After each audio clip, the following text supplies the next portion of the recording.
कुछ standard sets जो आपको पता होने चाहिए। पहले कैपिटल एन क्या है? सेट ऑफ नेचुरल नंबर, ठीक है। तो आप लोग जानते हैं नेचुरल नंबर का सेट क्या होता है? स्टैंडर्ड का होता है 1 2 3 4 डॉट, ठीक है। ये बेटा क्या है? Set of natural.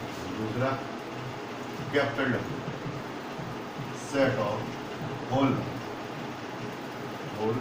नंबर, ठीक है। होल नंबर आपके क्या? नेचुरल नंबर जिन्हें आप लोग क्या कर सकते हैं? Positive counting number. Positive counting number whole number, केवल काउंटिंग नंबर जिन्हें आपको क्या करना है? काउंट। तो काउंट में जीरो भी हो सकता है, ऐसा हो सकता है कि कोई चीज़ आपके पास प्रेजेंट ही ना हो तो उसकी क्वांटिटी नंबर ऑफ क्या होगा? जीरो। तो होल नंबर में जीरो भी इंक्लूड होगा। तीसरा दो सिंबल है आई और जेड, ठीक है। आई से भी रिप्रेजेंट करते हैं कई जगह, जेड से भी रिप्रेजेंट करते हैं। Set of integers, set of integer का मतलब होता है कंप्लीट डिजिट। इंटीजर का मतलब क्या होता है? Complete digit. तो कंप्लीट डिजिट में पॉजिटिव भी हो सकती है डिजिट और +-1 +-2 +-3 डॉट, ठीक। चाहे जेड से रिप्रेजेंट करें चाहे आई से रिप्रेजेंट करें। इसके बाद Q, set of rational number, ठीक है। रेशनल नंबर आप लोग 10 नंबर अच्छे से पढ़े हुए हैं। तो क्या होगा? ऐसे एलिमेंट एक्स का set such that x equal to p/q के फॉर्म में हो और डिनोमिनेटर का इक्वल ना हो, 0 के इक्वल ना हो। ये क्या होगा? सेट ऑफ रेशनल नंबर, ठीक है। इसके बाद आ जाएंगे फिर यहीं पे हो जाएगा कैपिटल आर, ठीक है। कैपिटल आर क्या है? सेट ऑफ रियल, सारे रियल नंबर का मतलब ऐसे नंबर जिन्हें आप लोग कंसीडर कर सकते हैं, मतलब जो नंबर आपके प्रेजेंट हो सकते हैं। तो आप लोग जानते हैं नंबर प्लस में भी प्रेजेंट होते, नंबर माइनस में भी प्रेजेंट होते, और वो इंटीजर था जो ऊपर प्लस माइनस के चले थे। ये क्या है? रियल है। तो रियल नंबर पॉइंटों में भी पॉसिबल है, जरूरी नहीं कि वो कंप्लीट क्या हो? डिजिट।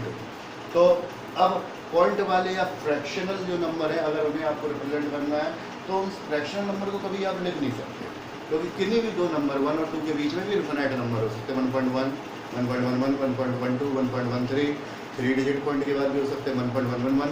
तो इस तरीके से तो ये जो इकलौता एक ऐसा सेट है रियल नंबर का सेट, ये इंटरवल के फॉर्म में प्रेजेंट होता है। और इंटरवल क्या है? -इन्फिनिटी से +इन्फिनिटी, ओपन इंटरवल, क्योंकि इन्फिनिटी बियॉन्ड इमेजिनेशन है, ठीक है। इन्फिनिटी आप कितना भी इमेजिन करें उससे ज़्यादा कुछ ना कुछ पॉसिबल होगा। तो ओपन इंटरवल का क्या मीनिंग होता है?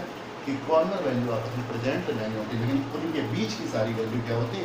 प्रेजेंट होती। तो set of real number -infinity +infinity open interval के फॉर्म में। तो एक इकलौता सेट है जो इंटरवल के फॉर्म में होता है, वो क्या है? Set of real number. Capital R से रिप्रेजेंट करते हैं, -इन्फिनिटी से लेकर +इन्फिनिटी। ये बेटा क्या है? Set of real number. Note कर लें, ये सब स्टैंडर्ड सेट्स हैं, ठीक है।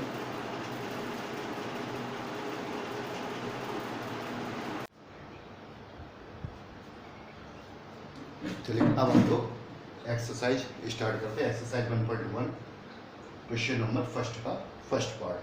क्वेश्चन में क्या दिया है? Which of the following are set and also justify your answer. हमें ये बताना है इनमें कौन से क्या है सेट है और आंसर को जस्टिफाई भी करना, ठीक है। तो जरा देखो फर्स्ट के फर्स्ट पार्ट में आपको क्या दिया गया? The collection of month of year beginning with the letter J. तो सेट होने के लिए आपको जो सेट की डेफिनेशन बताई गई थी, तो सेट की डेफिनेशन में आपको लिखाया गया था एक collection of well defined and distinct. Distinct तो वो आप लोग ग्रुप बनाएंगे तो आप लोगों को जो भी चीज़ लिखनी है, डिस्टिंक्ट का मतलब कोई भी चीज़ रिपीट नहीं करनी। वेल डिफाइंड का मतलब डेफिनेशन इस तरीके से होनी चाहिए कि पर्सन टू पर्सन, अलग अलग पर्सन को अगर वही डेफिनेशन दी जाए तो इस डेफिनेशन की वैल्यू क्या ना हो? चेंज ना हो। तो the collection of months of year के उन मंथ्स का कलेक्शन चाहिए which start with the letter G, ठीक है। तो लेटर जे से स्टार्ट करने वाले मंथ्स आप लोग जानते हैं, जनवरी, जून जुलाई, है बेटा जनवरी जून जुलाई। और सेट के बारे में बताया था, सेट को जब भी लिखते हैं कर्ली ब्रैकेट के अंदर लिखते हैं, ठीक है। तो अगर ये किसी फर्स्ट स्टूडेंट को दिया जाए तो भी यही लिस्ट बनेगी, किसी सेकंड स्टूडेंट को दिया जाए तो भी यही लिस्ट बनेगी। ऑर्डर रिवर्स चेंज हो सकता है लेकिन लिस्ट चेंज नहीं हो सकती। तो आंसर में क्या लिखेंगे, इट इज वेल डिफाइंड,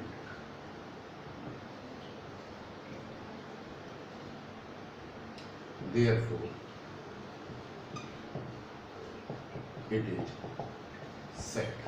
अब एक विशेष बात, सोल्यूशन लिखते समय जो सेट हो मतलब वेल डिफाइन हो और उनके एलिमेंट इस तरीके से हो कि उन एलिमेंट को रिप्रेजेंट करना इजीली पॉसिबल है। तो अगर एलिमेंट को रिप्रेजेंट करना इजीली पॉसिबल है तो सेट को भी हम लोग क्या कर देते हैं, रिप्रेजेंट करते हैं, मतलब उस कंप्लीट सेट को भी एक बार लिख देते हैं। और अगर उन्हें रिप्रेजेंट करना इजीली पॉसिबल नहीं है तो उन्हें नहीं लिखते, ठीक है। अब आ जाइए आप लोग सेकंड पार्ट। सेकंड पार्ट क्या दिया, द कलेक्शन ऑफ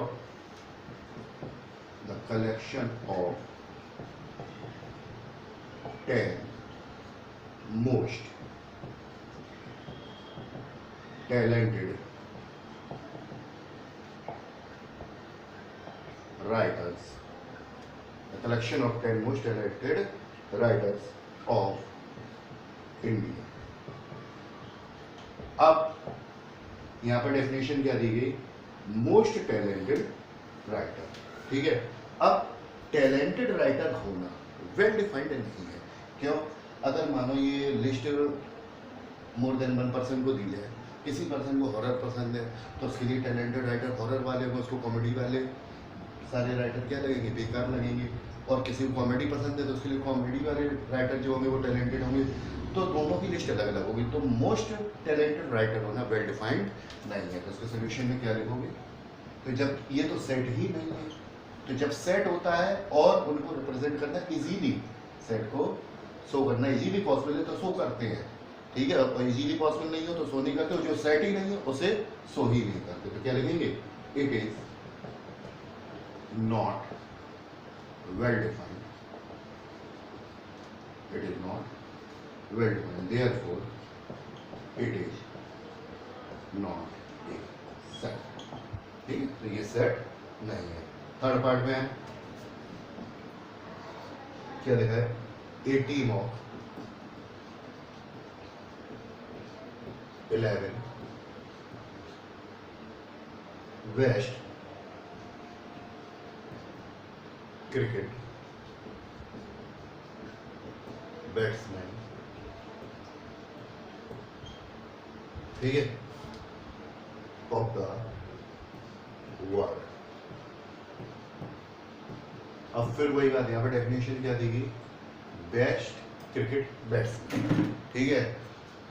तो हर पर्सन की चॉइस अलग अलग है, हर किसी का फेवरेट अलग होता है। तो बेस्ट क्रिकेट बैट्समैन होना भी वेल डिफाइंड नहीं है, पर्सन टू पर्सन ये भी क्या हो सकता है, चेंज हो सकता है।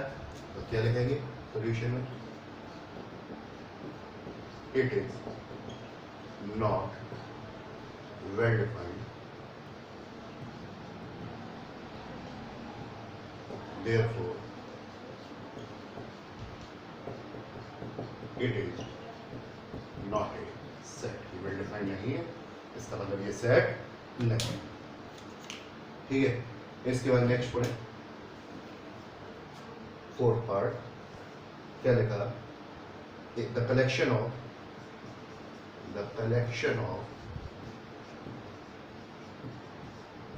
All boys in your class, ठीक है। क्या दिया, the collection of all boys in your class, ठीक है। अब collection of all boys in your class की अगर आप लोग बात करें तो क्लास के जब आपको स्टूडेंट की लिस्ट बनानी या बॉयज़ की लिस्ट बनाने को दी जाएगी तो कोई भी पर्सन इसकी लिस्ट बनाए, ठीक है, उस क्लास का कोई भी पर्सन इसकी लिस्ट बनाए तो लिस्ट की वैल्यू क्या रहेगी बेटा, सेम रहेगी, क्योंकि सारे बॉयज़ की लिस्ट बनानी, हाँ कुछ पर्टिकुलर बॉय बोले जाते तो बात अलग हो जाती, लेकिन जब आपको ऑल बॉयज़ चाहिए तो ऑल बॉयज़ के लिए लिस्ट क्या रहेगी बेटा, सेम रहेगी। तो जब लिस्ट सेम रहेगी तो इसका मतलब ये क्या है, वेल डिफाइंड है, ठीक है। तो ये वेल डिफाइंड है तो ये क्या होगा, सेट होगा। तो क्या लिखेंगे सोल्यूशन में, it is well defined, therefore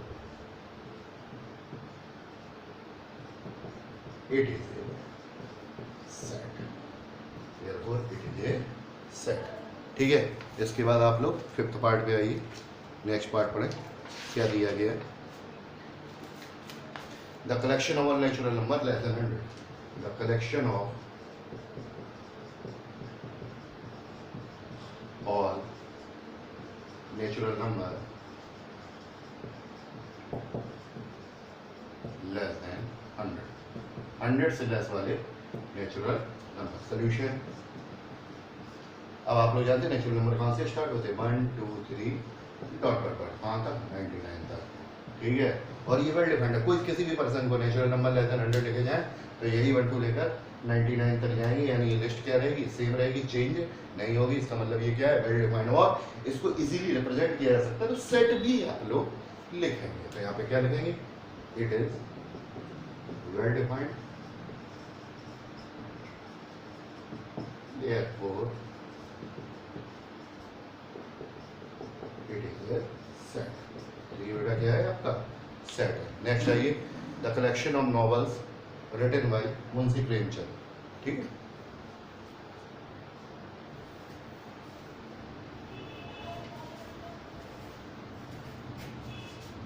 six,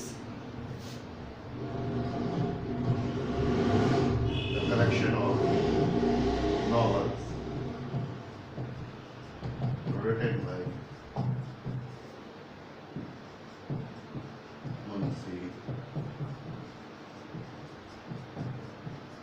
Premchand.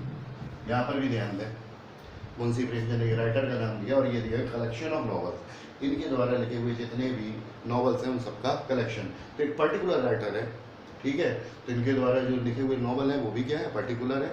ठीक है, यानी ये क्या है, वेल डिफाइंड है, वेल डिफाइंड है, तो ये सेट है। लेकिन आप लोगों को मुंशी प्रेमचंद द्वारा लिखे हुए नॉवेल्स पता नहीं है, तो उसकी लिस्ट बनाना आसान नहीं है। तो हमने क्या बोला था, अगर लिस्ट बनाना आसान है तो वो सेट भी रिप्रेजेंट करते हैं, और लिस्ट बनाना आसान नहीं होता तो सिर्फ इतना लिखेंगे, it is well defined, therefore it is a set। Well defined है, ये क्या है, सेट। सेवन पार्ट में क्या दिया, the collection of all even integer, the collection of all even integers. ठीक है, अब फिर से यहाँ ध्यान दें, ऑल इवन इंटीजर, किसी भी पर्सन को इवन इंटीजर बना देते हैं, जो फर्स्ट लिस्ट बनाएगा वही सेकंड लिस्ट बनाएगा, यानी वेल डिफाइंड। और साथ में इसको रिप्रेजेंट करना भी इजी है, 0 +-2 +-4 सारे नहीं रिप्रेजेंट कर सकते, डॉट डॉट डॉट करके छोड़ सकते हैं, तो उसको इजीली रिप्रेजेंट किया जा सकता है। तो उसके बाद क्या लिखना है, it is well defined, it is well defined, therefore it is a set. Well defined है, इसका मतलब ये क्या है, सेट। ठीक है, 7 के बाद 8 पर आ जाए, the collection of question in this chapter,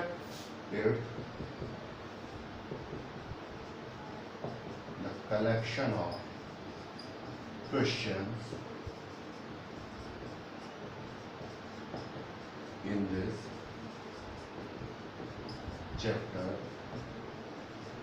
ठीक है, अब इस चैप्टर के क्वेश्चन का आपको कलेक्शन चाहिए तो सबके लिए सेम ही रहेगा, हर पर्सन वही लिस्ट बनाएगा, यानी ये क्या है, वेल डिफाइंड। लेकिन इसको लिखना आसान नहीं है सेट को, क्यों, इतने सारे क्वेश्चन आप लोग लिखना, तो ये मेहनत वाला काम है। तो हमने आपको क्या बोला, सेट को तब लिखते हैं जब वो लिखना इजी हो।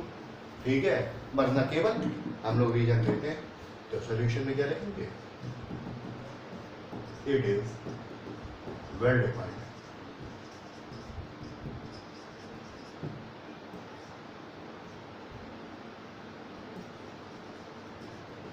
therefore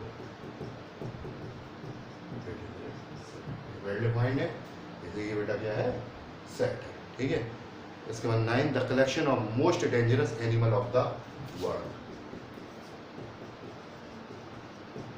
collection of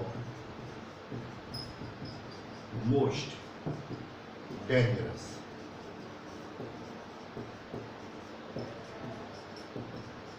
animals of the world.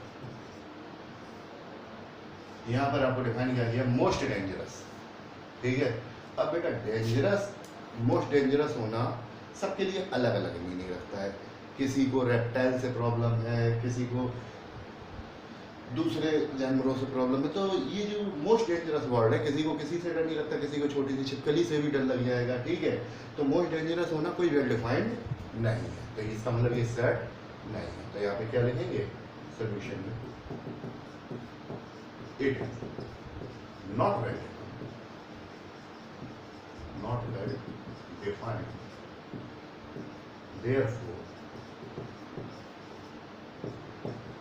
it is not a set, ठीक है।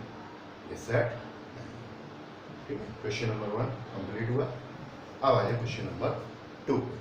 क्वेश्चन नंबर 2 में पढ़िए, यहाँ पर सिंबल आपको फिल करना है, ठीक है। सेट ए गिवन है आपको 1 2 3 4 5, ये सेट गिवन है। और क्वेश्चन में क्या बोला गया, बिलोंग और डज नॉट बिलोंग में से कोई सिंबल आप लोग क्या करना है, फिल करना है। तो आपको बिलोंग और डज नॉट बिलोंग के मीनिंग क्या बताए थे, इन दोनों सिंबलों के पहले हमेशा सेट के एलिमेंट प्रेजेंट होते हैं, इनके पहले कभी सेट नहीं आता, इनके पहले हमेशा क्या आता है, एलिमेंट आता है। और इन सिंबलों के बाद में हमेशा क्या होता है, सेट होता है। पहली बार इनको यूज करने के लिए जरूरी है कि इनके पहले एलिमेंट होना चाहिए और इनके बाद में क्या होना चाहिए, सेट होना चाहिए। नंबर पहली बात। नंबर दूसरी बात, जो पहले जो एलिमेंट रिटन होगा, ठीक है, वो बाद में लिखे हुए, यानी जो बाद में आपका सेट रिटन है उसके अंदर क्या होना चाहिए, प्रेजेंट होना चाहिए। तो बस हम लोगों को सिंबल बनाना है। जैसे फर्स्ट पार्ट देखिए, यहाँ पे दिया गया 5 और फिल इन द ब्लैंक करके ए। तो आप लोग दिख रहा है ये एलिमेंट है 5, जो ए के अंदर क्या है, प्रेजेंट है। यहाँ पे टाइप का साइन आएगा, बिलोंग का साइन आएगा। इसी तरह सेकंड पार्ट में देखें 8 ए, तो यहाँ पे साफ साफ दिख रहा है 8 इसके अंदर बिलोंग नहीं कर रहा है, तो काय का साइन आएगा, डज नॉट बिलोंग का साइन आएगा। थर्ड पार्ट में क्या लिखा है, 0 ए, तो बेटा 0 भी सेट ए के अंदर लाई नहीं कर रहा है, यहाँ भी काय का साइन आएगा, डज नॉट बिलोंग का साइन आएगा। फिफ्थ पार्ट में क्या दिया 4, फिर इन द ब्लैंक ए, 4 बेटा इसके अंदर प्रेजेंट है, तो काय का साइन आएगा, बिलोंग का साइन आएगा। इसके बाद फिफ्थ पार्ट 2 और फिल इन द ब्लैंक, तो यहाँ पर भी बेटा 2 उसके अंदर प्रेजेंट है, तो 2 बिलोंग्स टू ए, ठीक। इसके बाद 6 पार्ट में है, 6 पार्ट में क्या है 10, फिल इन द ब्लैंक ए, और 10 भी बेटा इसके अंदर प्रेजेंट नहीं है, तो काय का साइन आ जाएगा, डज नॉट बिलोंग का साइन आ जाएगा, ठीक है। ये आपका question number second. Question number third पढ़िए। क्वेश्चन नंबर थर्ड में क्या लिखा है, write the following set in the roster form. तो सेट दिए गए, सेट बिल्डर फॉर्म में दिए गए हैं। अब उस सेट बिल्डर फॉर्म से काय में कन्वर्ट करना है, रोस्टर फॉर्म में कन्वर्ट करना है। तो रोस्टर फॉर्म आपको बताया गया था कि सेट के एलिमेंट्स को करली ब्रैकेट के अंदर, सेट के एलिमेंट्स को करली ब्रैकेट के अंदर उनके बीच में कॉमा प्लेस करके अगर लिखा जाए, तो वो जो फॉर्म होती है सेट की, वो कौन सी फॉर्म होती है, रोस्टर फॉर्म। तो हम लोगों को सेट को काय में रिप्रेजेंट करना है बेटा, रोस्टर फॉर्म में रिप्रेजेंट करना है। तो question number third, first part, ठीक है। फर्स्ट पार्ट में क्या दिया, A equal to curly bracket मतलब सेट, कर्ली ब्रैकेट के बाद काय का सेट, एक्स का, यानी एक्स सेट का एलिमेंट है सच दैट, यानी अब एक्स जो एलिमेंट है उसके बारे में information, x is an integer, x integer है, ठीक है। और साथ में और क्या दिया, and -3 less than x less than 7। यहाँ पे क्या बोला गया, एक्स सच दैट, एक्स इस तरीके से कि वो एक इंटीजर लिया जाए और उस एक्स की वैल्यू -3 से ग्रेटर होनी चाहिए, 7 से लेस होनी चाहिए। तो ये आपको एक रूल दिया गया, यानी ये रूल मेथड या सेट बिल्डर फॉर्म दिया गया, ठीक है। अब इनको लिखें तो -3 से लार्ज इंटीजर -2 -1 0 1 2 3 4 5 6, तो -3 से ग्रेटर और 7 से लेस, क्लियर है। तो ये आपका सेट बिल्डर फॉर्म था, ये हमने काय में कन्वर्ट किया, रोस्टर फॉर्म, ठीक है। सेकंड पार्ट आइए, सेकंड पार्ट में क्या दिया, b equal to x such that x is a natural number less than 6। क्या बोला गया, X is a natural number less than 6, ठीक है। एक्स एक नेचुरल नंबर है बेटा लेस देन 6, तो इसको बेटा रोस्टर फॉर्म में लिखेंगे। क्या लिखेंगे? Natural number less than 6। Natural number बेटा 1 से स्टार्ट होते हैं, 1 2 3 4 5, ठीक है। 6 से लेफ्ट चाहिए। इसके बाद अगला पढ़े थर्ड पार्ट में क्या दिया गया? सी में x is a two-digit natural number such that x is a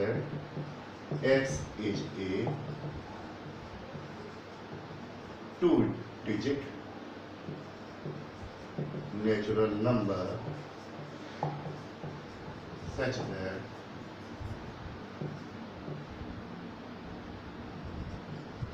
sum of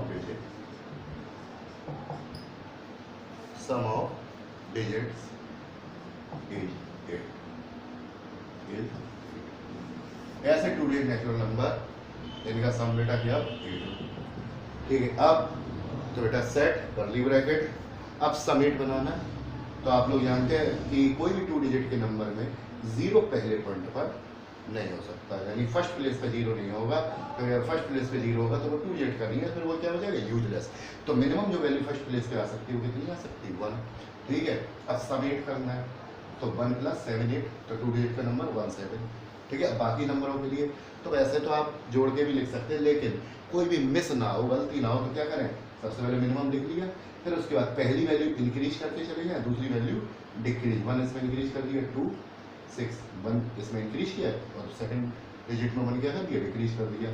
इसके बाद फिर से 1 इंक्रीज 1 डिक्रीज, फिर पहले वाले डिजिट में 1 इंक्रीज, दूसरे वाले डिजिट में, इसी तरीके से आप लोग करके चले गए, ठीक है। 7 में अब फर्स्ट प्लेस में जीरो पॉसिबल नहीं था, लेकिन बेटा सेकंड प्लेस पे जीरो पॉसिबल है। सेकंड प्लेस पर अगर जीरो होता है तो वो बेटा यूनिलर नहीं होता। तो ये क्या हो गया? सेट सी बन गया, ठीक है। अब आ जाए डी पर। डी में क्या दिया गया? जरा पढ़ें। फोर्थ पार्ट है D. X is that x is a prime number which is divisor of 60. X is a prime number which is divisor of 60. ऐसे प्राइम नंबर जो 60 के डिवाइजर है। दोस्तों सोल्यूशन में देखें तो आप लोग प्राइम फैक्टराइजेशन जानते हैं। 60 के बेटा प्राइम फैक्टराइजेशन करें, 2 से 30, 2 से 50, 3 से 5 स्टेप 1 क्लियर है। तो डी सेट क्या हो गया? तो हमें ऐसे प्राइम नंबर चाहिए जो 60 के डिवाइजर है, 2 3 5। सेट में कोई भी चीज रिपीट नहीं की जाती, तो 2 जो 2 बार है लिखा एक ही बार जाएगा, ठीक है। इसके बाद फिफ्थ पार्ट में है। फिफ्थ पार्ट में बेटा क्या दिया? The set of all letters of the word trigonometry. The set, अच्छा एक चीज फिर से ध्यान दें, इतने पार्ट हुए, इसमें सेट बोला नहीं गया था इन क्वेश्चनों में, लेकिन कर्ली ब्रैकेट बना दिया, इसका मतलब सेट है। और यहाँ पर कर्ली ब्रैकेट नहीं बनाया गया, लेकिन एक बोल दिया गया सेट, ठीक है। तो इसका मतलब कर्ली ब्रैकेट बना दी, आपको जो रोस्टर फॉर्म में लिखना है। तो क्या लिखा? Set of all letters of the word, ठीक है। किस वर्ड के? ट्रिग्नोमेट्री। कैपिटल लेटर में गिवन है क्वेश्चन, ट्रिग्नो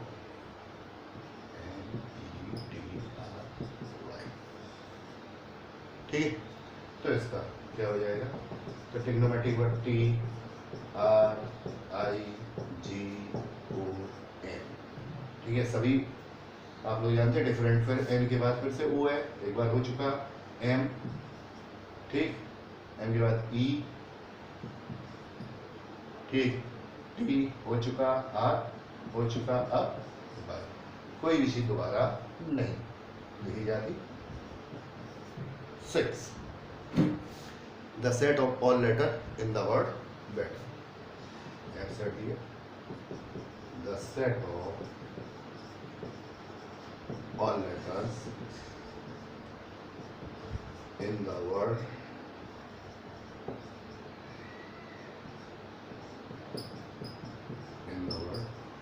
better, ठीक है। किस वर्ड में? बेटर वर्ड में। तो एफ क्या हो जाएगा बेटा, बी ई टी, ये हो चुका, टी हो चुका, आर। क्लियर है? ये क्वेश्चन नंबर आपका 3, नोट कर लें, फिर आगे बढ़ते हैं।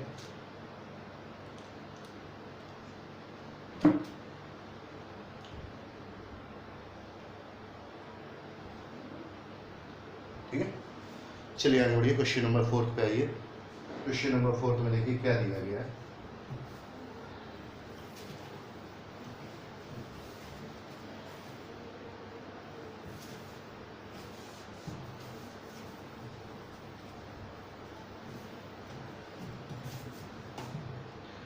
Right the following set in the set builder form. अभी क्या था, सेट बिल्डर फॉर्म दिया गया था और आपको काय में लिखना था, ठीक है, 4th का फर्स्ट पार्ट। तो यहाँ ध्यान दीजिए, हमें इसे काय में रिप्रेजेंट करना है, सेट बिल्डर फॉर्म में रिप्रेजेंट करना है। तो सबसे पहले सेट, कर्ली ब्रैकेट, काय का सेट, एलिमेंट एक्स का सेट। अब ये क्या है बेटा, 3 के मल्टीपल है, 3 मल्टीपल तो इनटू समथिंग, तो 3 का मल्टीपल क्या कर दिया, n। अब जो मल्टीपल है वो कहाँ तक गए, 4 तक ही गए, ठीक। और 1 2 3 4, 1 2 3 4 क्या होता है, कंप्लीट डिजिट यानी नेचुरल। यहाँ पे n बेटा काय को बिलोंग कर रहा है, नेचुरल नंबर को बिलोंग कर रहा है, लेकिन नेचुरल नंबर 4 से ज़्यादा भी हो सकते हैं। तो उस कंडीशन को सेटिस्फाई करने के लिए लेस देन इक्वल टू 4, यानी x 3 का मल्टीपल, काय का मल्टीपल बेटा, 3 का मल्टीपल। और मल्टीपल भी कौन से मल्टीपल, नेचुरल नंबर में मल्टीपल, और वो मल्टीपल क्या हो, 4 से लेस या इक्वल। तो 4 से लेस या इक्वल 1 2 3 4, और इनमें बेटा 3 का अगर आप लोग मल्टीप्लाई करेंगे तो यहाँ पे 3 6 9 12, तो केवल वही एलिमेंट क्या होंगे, फाइंड आउट होंगे। तो हम लोग को इस तरीके से प्रॉपर्टी लिखनी होती है जो केवल सेट के एलिमेंट्स द्वारा क्या हो, रिप्रेजेंट हो, और सारे सेट के एलिमेंट उस प्रॉपर्टी को क्या करें, सेटिस्फाई, उन्हीं के द्वारा सेटिस्फाई हो, सारे एलिमेंट उसे क्या करें, सेटिस्फाई करें। अब बेटा आए आप लोग सेकंड पार्ट पे, ठीक है। सेकंड पार्ट आपको क्या दिया गया, 2 4 8 16 30, ठीक है। अब यहाँ पर जरा ध्यान दो, ये 2 4 8 16 32 है क्या, तो 2 की पावर 1, 2 की पावर 2, 2 की पावर 3, 2 की पावर 4 16। तो ये बेटा क्या है, 2 की पावर्स को रिप्रेजेंट करे, और पावर भी बेटा कहाँ तक जा रही है, 32 का मतलब बेटा 2 की पावर 5 तक। तो ये क्या होगा, सेट x एलिमेंट का such that x equal to 2 की पावर, तो वेरिएट क्या होगी, पावर वेरिएट हो रही, तो 2 की पावर है, और वो भी पावर अब बेटा कहाँ से कहाँ तक, 1 2 लेकर 5, और ये सभी क्या है, नेचुरल है। यहाँ पे क्या लिखेंगे, n belongs to n, clear. और नेचुरल नंबर भी कहाँ तक ले जाने, 5 तक, 5 के आगे नहीं ले जाने, लेस देन इक्वल टू 5। अच्छा, मिनिमम वैल्यू क्यों नहीं लिखते, मिनिमम वैल्यू इसलिए नहीं लिख रहे कि नेचुरल नंबर 1 से लेस वैसे ही नहीं होता, वो ऑलरेडी 1 से क्या होता है, स्टार्ट होता है, ठीक है। अब आ जाइए बेटा थर्ड पार्ट पे। थर्ड पार्ट में क्या दिया, 5 25 125 65। अब बिल्कुल आप लोग देखें, 5 की पावर 1 5, 5 की पावर 2 25, 25 5 जा 125, 125 5 जा, तो ये भी 5 की पावर में चल रही, तो इसको भी क्या लिखेंगे, x इक्वल टू 5 की पावर n, और ये जो 1 2 3 4 सभी नेचुरल है, और अननेचुरल नंबर कहाँ तक, लेस देन इक्वल टू 4, ठीक है। नेक्स्ट पार्ट देखिए बेटा क्या लिखा हुआ, 2 4 6 डॉट डॉट डॉट।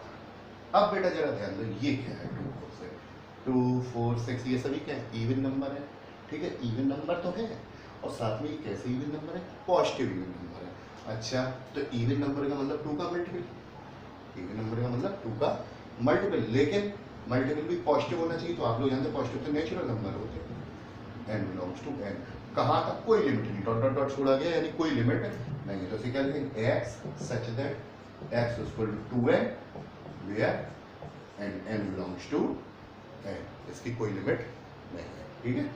फिफ्थ यहाँ पे क्या दिया, 1 4 9 डॉट डॉट डॉट 100। अब अगर आप लोग इसको देखें, ये जो नंबर दिया 1 4 9 डॉट डॉट डॉट 100, तो अगर उसकी कोई ऐसी क्वालिटी या कोई ऐसी प्रॉपर्टी जो केवल इसी के द्वारा सेटिस्फाई हो, और सारे एलिमेंट द्वारा सेटिस्फाई हो। तो आप लोग देखें 1 का मीनिंग 1 का स्क्वायर, 4 का मीनिंग 2 का स्क्वायर, 9 का मीनिंग 3 का स्क्वायर डॉट डॉट डॉट और 100 भी 10 का स्क्वायर। क्लियर है, मतलब ये नंबर के स्क्वायर के फॉर्म में है। तो किस तरीके एक्स सच दैट, तो वेरिएट क्या हो रहे हैं, यहाँ पावर वेरिएट हो रही थी तो पावर में चेंज किया, यहाँ पर बेस वेरिएट हो रहा तो बेस की जगह पे क्या करेंगे एन करेंगे, ठीक है। और वो भी क्या है नेचुरल है, और कहाँ तक नेचुरल है 10 तक, less than equal to N less than equal to 10। Clear है, फिफ्थ पॉइंट नोट करें।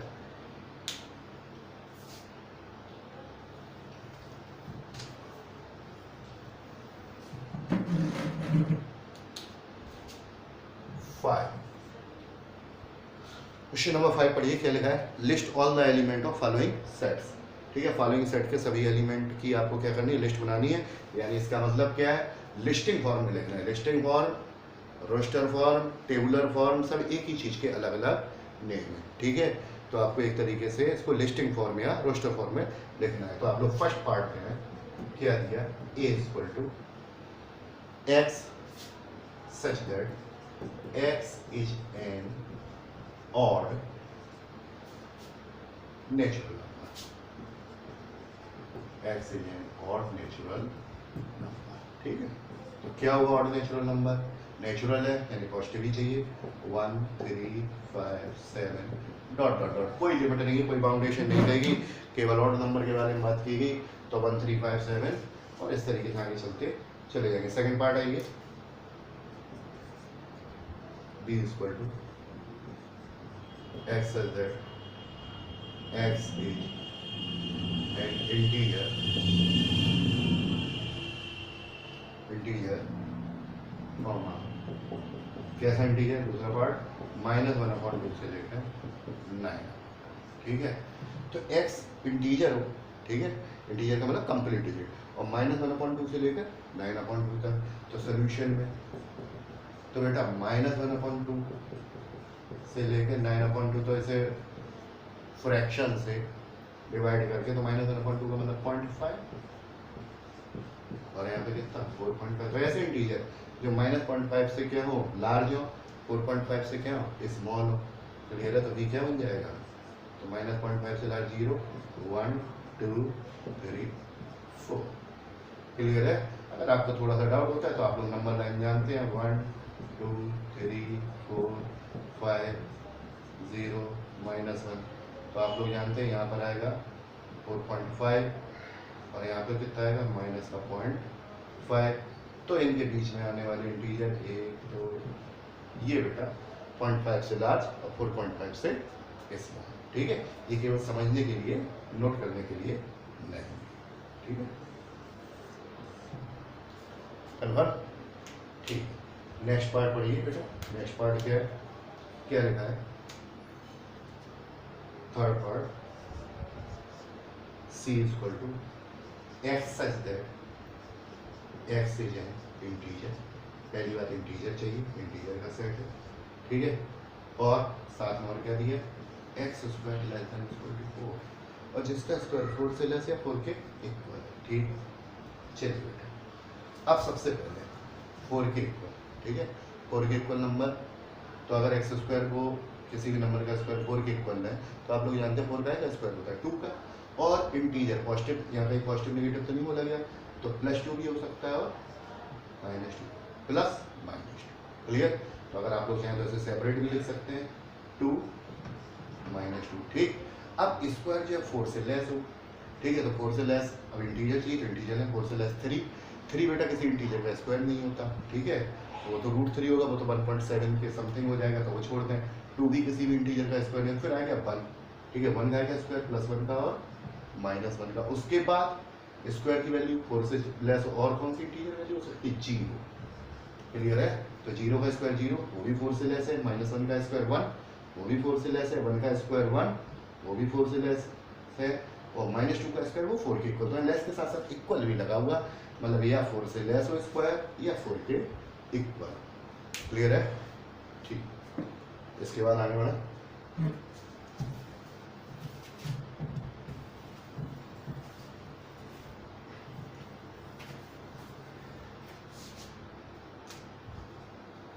अगला क्या दिया, D part, X such that x is a letter of word loyal,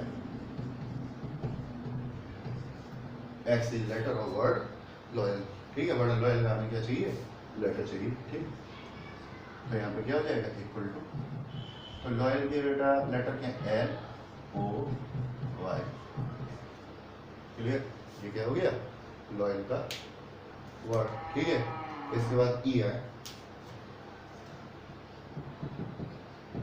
X is that का सेट है, x is a month, x is a month, ठीक है, of year not having 31 days, ठीक है। ईयर के उन मंथ का चाहिए जिसमें 31 डे ना हो, ठीक है। तो बनाए, ठीक है, ई पार्ट है, ठीक है, और सेट भी ई है, ठीक। अब जरा ध्यान दो, नहीं पार्ट तो फिफ्थ, ठीक है। अब जरा ध्यान दो, तो आप लोग जानते हैं जनवरी 31, फरवरी, ठीक है, फिर उसके बाद मार्च, फिर 31, तो फिर मार्च के बाद क्या नंबर आएगा, अप्रैल, ठीक है।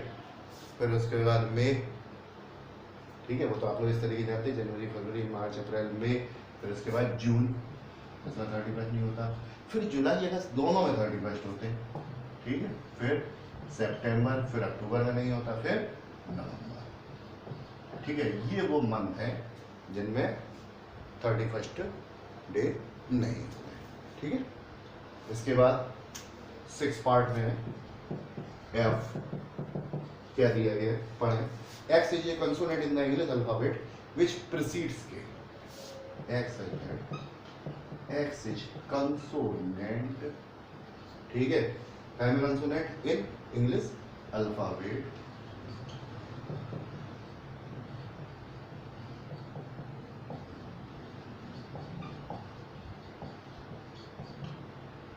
which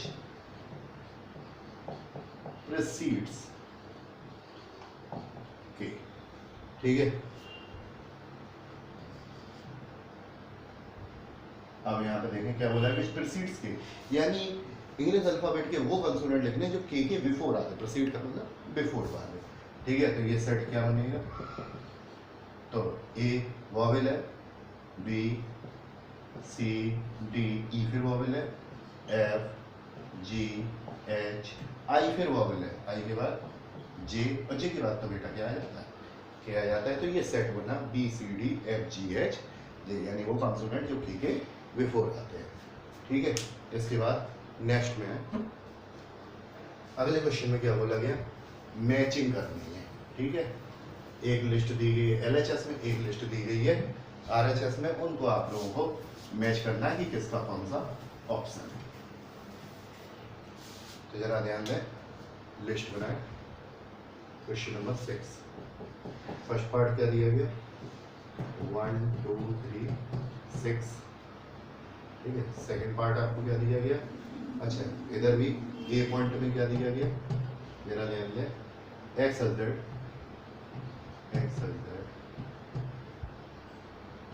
x is a prime number and divisor of prime number है और 6 का डिवाइजर। सेकंड पार्ट में आपको क्या दिया गया, 2 3, और यहाँ बी ऑप्शन में क्या दिया गया, x is odd natural number, x is an odd natural number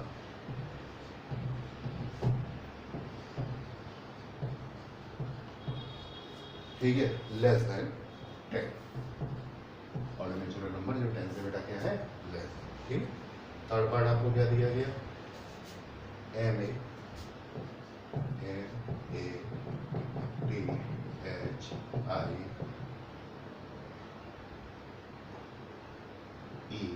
ICS, ये आपको दिया गया, ठीक है। और सी ऑप्शन में क्या दिया गया, X is a natural number, x is a natural number and divisor of natural number 6 का डिवाइजर, ठीक है। इसके बाद फोर्थ पार्ट देंगे, फोर्थ में क्या 13579, फोर्थ पार्ट 13579 और यहाँ पे डी वाला पार्ट क्या दिया गया, X as that x is left over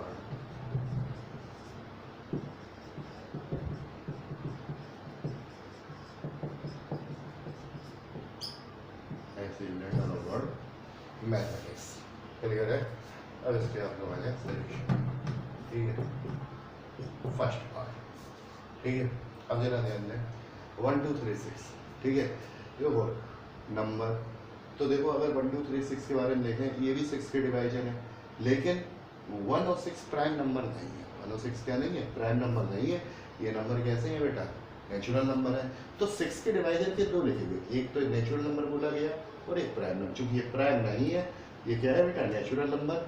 ऐसा नेचुरल नंबर जो 6 का क्या हो, डिवाइजर हो। तो 1 का ऑप्शन सी, ठीक। सेकंड पार्ट 2 3, ये भी बेटा 6 के डिवाइजर है ये, लेकिन ये दोनों क्या है, प्राइम नंबर। तो आप लोग 6 के प्राइम फैक्टराइजेशन अगर करें तो क्या आएंगे, 2 और 3। सेकंड वाले ऑप्शन क्या आएगा बेटा, ये। थर्ड वाला बिल्कुल साफ साफ दिख रहा है THEIS की लेटर ऑफ बर्थ मैथमेटिक्स, तो थर्ड का बेटा क्या हो गया, डी।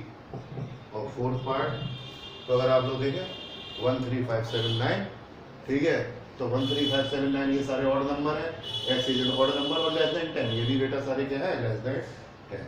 तो बेटा क्या हो जाएगा, बी, ठीक है। नोट कर लें आप लोग, ये आपकी 1.1 एक्सरसाइज कंप्लीट, ठीक है।